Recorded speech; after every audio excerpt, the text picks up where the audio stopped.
नमस्कार। आज का टॉपिक है इलेक्ट्रोकेमिकल मशीनिंग। इस टॉपिक के अंतर्गत हम पढ़ेंगे introduction of electrochemical machining, principle of electrochemical machining, major component of electrochemical machining, working of electrochemical machining, electrical discharge machining और इलेक्ट्रोकेमिकल मशीनिंग के बीच में comparison, advantages and disadvantages of ECM। तो चलिए इंट्रोडक्शन ऑफ ECM से शुरुआत करते हैं। जैसा कि यहाँ चित्र में दिखाया गया है, इलेक्ट्रोकेमिकल मशीनिंग में एक एनोड और कैथोड होते हैं। इसमें वर्कपीस को एनोड की तरह काम में लिया जाता है तथा टूल को कैथोड की तरह काम में लिया जाता है। एनोड और कैथोड के बीच में एक इलेक्ट्रिकल कंडक्टिव फ्लूइड, जिसे हम इलेक्ट्रोलाइट कहते हैं, वह भरा होता है। ECM को हम रिवर्स इलेक्ट्रोप्लेटिंग के रूप में भी जानते हैं। ECM में टूल एक प्रॉपर शेप में होना चाहिए तथा ECM प्रोसेस में मशीनिंग के दौरान वेस्ट रिमूवल के लिए प्रोविज़न होना बहुत आवश्यक है। हालांकि ECM में किसी भी धातु की मशीनिंग की जा सकती है, फिर भी इसे बहुत ही हार्ड मेटल की मशीनिंग के लिए बनाया गया था।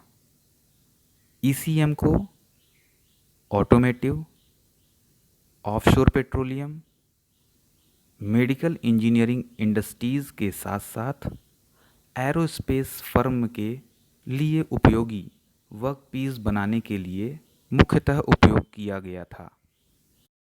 प्रिंसिपल ऑफ ECM: जब इलेक्ट्रोड और वर्कपीस इलेक्ट्रोलाइट में रखे जाते हैं और उन दोनों के बीच में वोल्टेज अप्लाई किया जाता है, जिससे एनोड में उपस्थित मेटल के मॉलिक्यूल्स आयोनाइज्ड हो जाते हैं और एनोड यानी वर्कपीस से टूटकर अलग होने लगते हैं और इलेक्ट्रोलाइट के माध्यम से दूसरे इलेक्ट्रोड अर्थात कैथोड की ओर गति करने लगते हैं।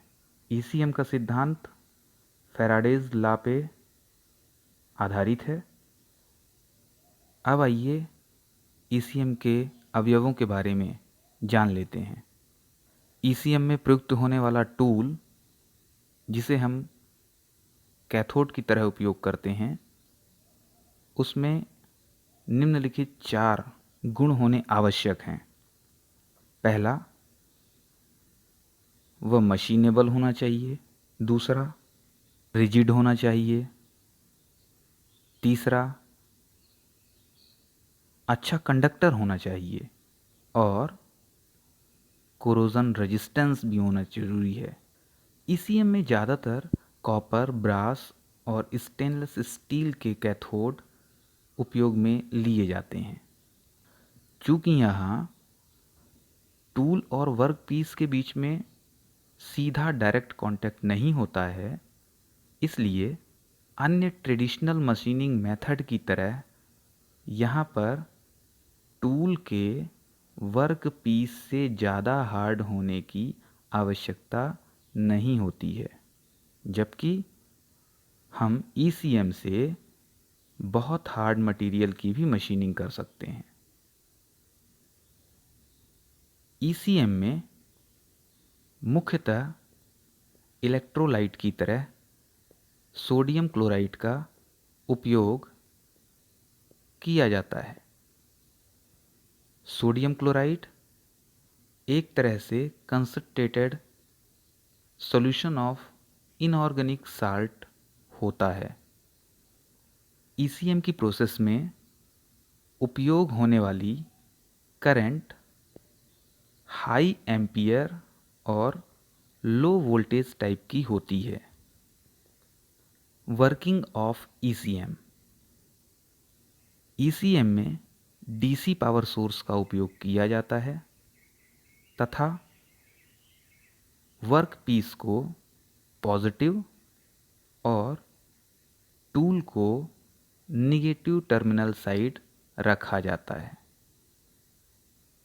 जैसा कि चित्र में दिखाया गया है, वर्कपीस और टूल के अरेंजमेंट को एक कंटेनर में रखा जाता है जिसमें इलेक्ट्रोलाइट भरा हुआ होता है।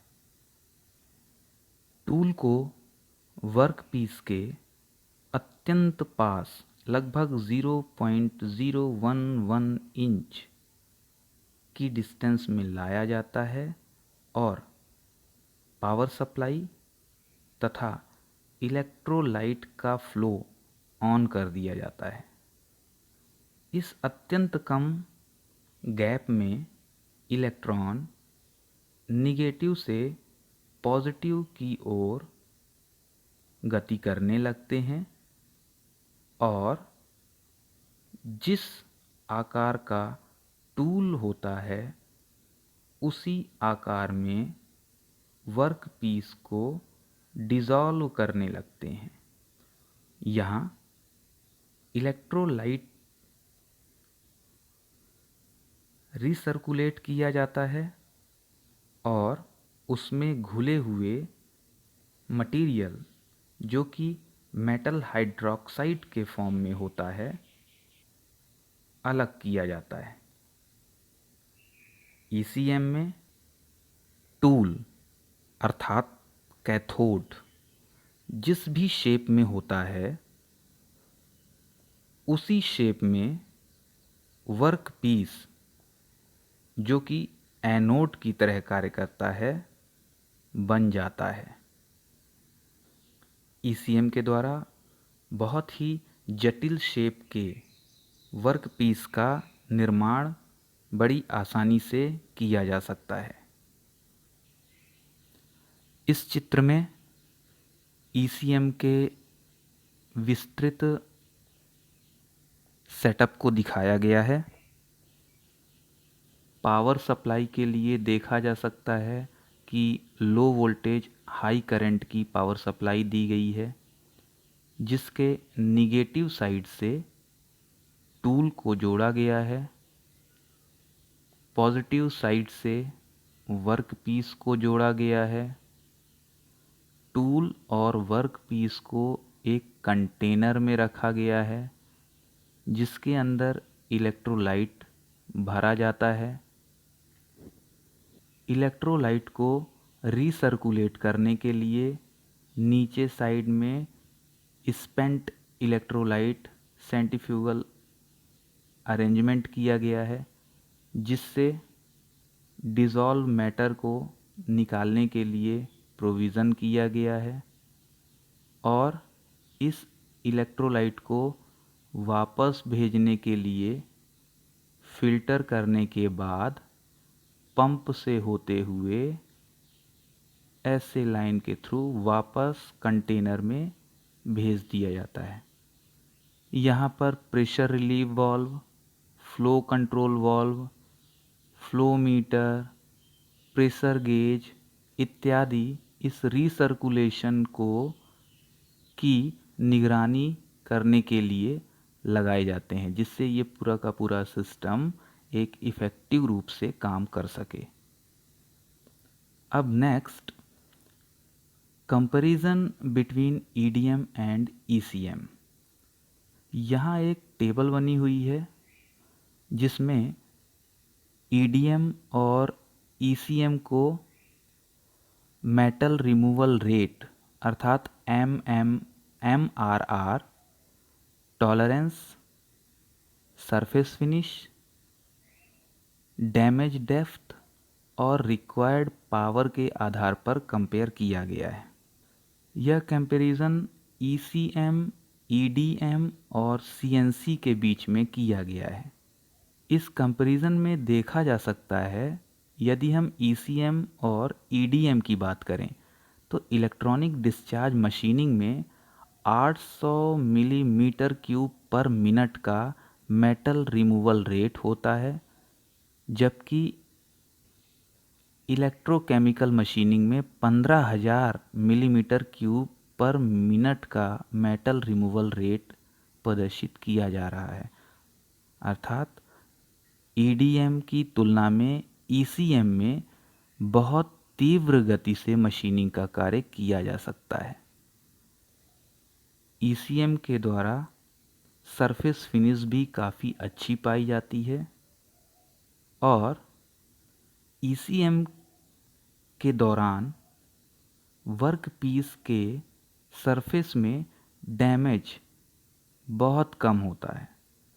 इस टेबल को देखने से एक चीज़ तो स्पष्ट हो रही है कि ईसीएम में पावर कंजम्पशन अन्य मशीनिंग की मेथड की तुलना में बहुत ही ज़्यादा हो रहा है। ईसीएम के एडवांटेजेस। ईसीएम के द्वारा कर्व शेप के जटिल कंपोनेंट का निर्माण भी किया जा सकता है। ईसीएम की सबसे खास बात यह है कि इसमें टूल का वियर लगभग शून्य होता है। मतलब एक ही टूल से हम similar infinite number of component बना सकते हैं। चूँकि ईसीएम में टूल और वर्क पीस के बीच में कोई डायरेक्ट कांटेक्ट नहीं होता है, इसलिए यहाँ पर वर्क पीस में फोर्स और रेजिडुअल स्ट्रेस का सवाल ही नहीं उठता। ईसीएम के केस में वर्क पीस की सतह पर फिनिशिंग एक्सेलेंट होती है। ईसीएम में मशीनिंग के दौरान हीट जनरेशन कम होता है। Disadvantages of ECM. ईसीएम में एसिडिक इलेक्ट्रोलाइट का उपयोग किया जाता है, जिससे यह टूल, वर्कपीस और जो भी इक्विपमेंट यूज़ होते हैं उनका क्षरण कर सकता है।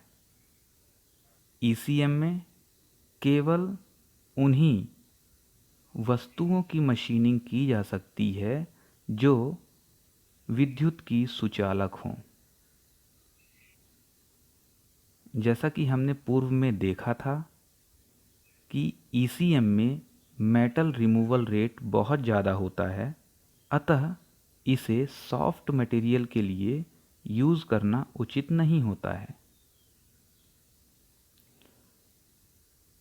तो इस सेशन में हमने introduction of ECM, principle of ECM, component of ECM, working of ECM, comparison between EDM and ECM, advantages and disadvantages of ECM के बारे में जाना। आशा करता हूँ कि यह सेशन आपके लिए ज्ञानवर्धक एवं रोचक रहा। धन्यवाद।